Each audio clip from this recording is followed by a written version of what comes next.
गृहोपयोगी साहित्याची खरेदी करताय तर आजच आपल्या टेकेट सुपर मार्टला भेट द्या।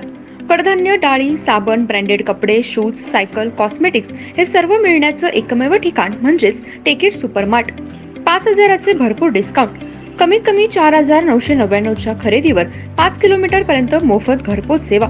पत्ता पंचवटी चित्रमंदिर जवळ, 3 बत्ती रोड। संपर्क 92 97 97 50 00।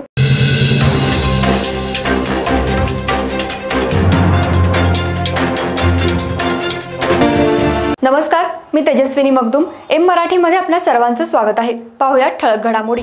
इचलकरंजी शहरातील वंचित बहुजन आघाडीच्या वतीने आज इंदिरा गांधी सामान्य रुग्णालयातील अधीक्षक भाग्यरेखा पाटील यांना निवेदन देण्यात आलं। यावेळी आयजीएम रुग्णालयात समस्यांचा डोंगर आहे, या समस्या लवकरात लवकर सोडवाव्या।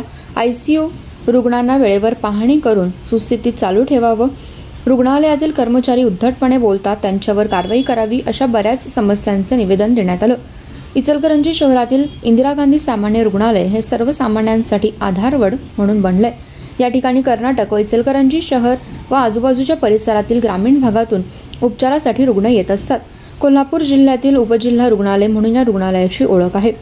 सर्वसामान्य जनतेला मोफत उपचार या ठिकाणी चांगल्या पद्धतीने होत आहेत, पण इंदिरा गांधी रुग्णालयातील काही ठिकाणी समस्यांचा डोंगर आहे।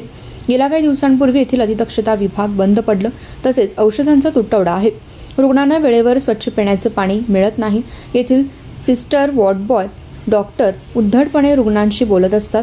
तसेच 8 दिवसांपूर्वी एका नागरिकाला कुत्र्याने चावलं होतं। यावेळी ते रेबीजचे इंजेक्शन करून घेण्यासाठी रुग्णालयात गेले असता तेथील डॉक्टरांनी इंजेक्शन इथे उपलब्ध नाही असं सांगितलं होतं। त्यावेळी सामाजिक कार्यकर्त्यांनी आंदोलन केल्यानंतर त्या रुग्णाला रेबीजचे इंजेक्शन दिलं गेलं। आंदोलन केल्यावरच रुग्णांना उपचार मिळणार आहेत का, असा सवाल वंचित बहुजन आघाडीच्या पदाधिकाऱ्यांनी इंदिरा गांधी रुग्णालयाचे अधीक्षक भाग्यरेखा पाटील यांना केला।